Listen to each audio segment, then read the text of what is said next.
Hi hello friends, welcome. எல்லாரும் எப்படி இருக்கீங்க? இன்னைக்கு வந்து காலிஃப்ளவர் பட்டாணி வச்சு ஒரு பாயா பார்க்கலாம். இது வந்து இட்லி, தோசை, பூரி, சப்பாத்தி, இடியாப்பம் எல்லாத்துக்குமே நல்லா சூப்பராக இருக்கும். இது உப்பு தண்ணியில் காலிஃப்ளவர் பட்டாணி போட்டு வச்சுருக்கிறேன். அது இருக்கட்டும். ஃபஸ்ட்டு இதுக்கு ஒரு மசாலா அரைச்சிடலாம். இதுக்கு ஒரு மிக்சி ஜார் எடுத்துட்டு கொஞ்சம் அரை ஸ்பூன் சோம்பு, ஜீரகம், மிளகு, தனியா, கருவேப்பிலை இதெல்லாம் எடுத்து மிக்ஸ் ஜாரில் சேர்த்துக்கலாம். அதோட கொஞ்சம் 2 பச்சை மிளகாய், ஒரு 3 பல் பூண்டு, இஞ்சி, கசகசா, அப்புறம் கொஞ்சம் முந்திரி அதுவும் அதோடய சேர்த்துக்கலாம். அதோட கிராம்பு, ஏலக்காய், கல்பாசி, பட்டை, பிரிஞ்சி இலை இதெல்லாம் அதோட சேர்த்துக்கோங்க. சின்ன வெங்காயம் ஒன்றும் பாதியமாக தோல் உரிச்சு வச்சுருக்கேன், அப்படியே போட்டுக்கலாம், நல்லாயிருக்கும். இது 2 தக்காளி, அப்புறம் ஒரு 4 டேபிள் ஸ்பூன் தேங்காய்.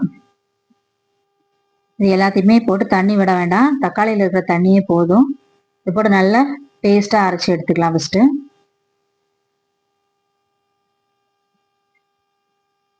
அரைச்சி எடுத்தாச்சு. இந்த அளவுக்கு அரைச்சிக்கலாம். இப்போ ஒரு அடுப்பில் குக்கர் வச்சுக்கலாம். அதில் ஒரு 3 டேபிள் ஸ்பூன் சன்ஃப்ளவர் ஆயில் ஊற்றிருக்கேன். அதோட கொஞ்சம் கருவேப்பிலை, சோம்பு, பிரிஞ்சி இலை இந்த 3 போட்டு தாளிச்சிக்கலாம். வேற எதுவும் போட வேண்டாம். அப்புறம் நம்ம அரைச்சி வச்சிருக்கிற பேஸ்ட் அதோட சேர்த்துடலாம்.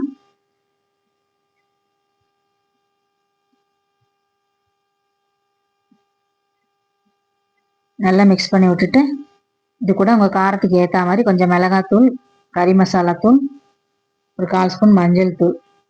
காரம் உங்கள் விருப்பத்துக்கு ஏற்ற மாதிரி சேர்த்துக்கோங்க. காரம் ஜாஸ்தி பிடிக்கும்னா எக்ஸ்ட்ரா போட்டுக்கோங்க. நான் ஒரு 1/2 ஸ்பூன் மிளகாத்தூள், 1 ஸ்பூன் கறி மசாலா தூள், 1/2 ஸ்பூன் மஞ்சள் தூள் போட்டிருக்கேன். அதோட நம்ம வந்து உப்பு தண்ணியில் போட்டு வச்சிருக்கிற காலிஃப்ளவரும் பட்டாணியும் சேர்த்துக்கலாம். அதோட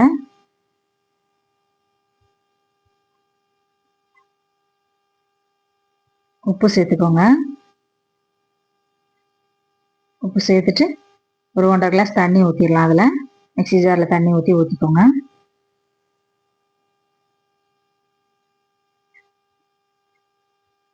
அவ்வளோதான். எல்லாத்தையும் நல்லா மிக்ஸ் பண்ணி விட்டுட்டு ஒரு 2 விசில் மட்டும் வைங்க, ரொம்ப வைக்கக்கூடாது. காலிஃப்ளவர் சாஃப்டாக இருக்கிறதுனால டக்குன்னு வெந்துடும். 2 விசில் ஹை ஃப்ளேமில் வச்சுருங்க, ஸ்லோ ஃப்ளேம் வேண்டாம். ஹை ஃப்ளேமில் 2 விசில் வச்சாலே போதும், சூப்பராக குக் ஆயிரும். ரெடி ஆயிடுச்சு. சூப்பராக ரெடி ஆகும். நல்லா இந்த பாயாவோட வாசனை சூப்பராக வருது. ஒரு டிஃப்ரெண்ட் டேஸ்ட்டாக இருக்கும். சூப்பராக சாப்பிட்டு பாருங்கள் செஞ்சு. எல்லா டிஃபன் ஐட்டங்களோடய நல்லா மேட்ச் ஆகும்.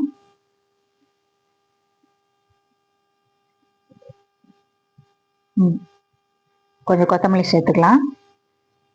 ஓகே ஃப்ரெண்ட்ஸ், நீங்களும் இந்த மாதிரி செஞ்சு பார்த்துட்டு எப்படி இருக்குன்னு சொல்லுங்கள்.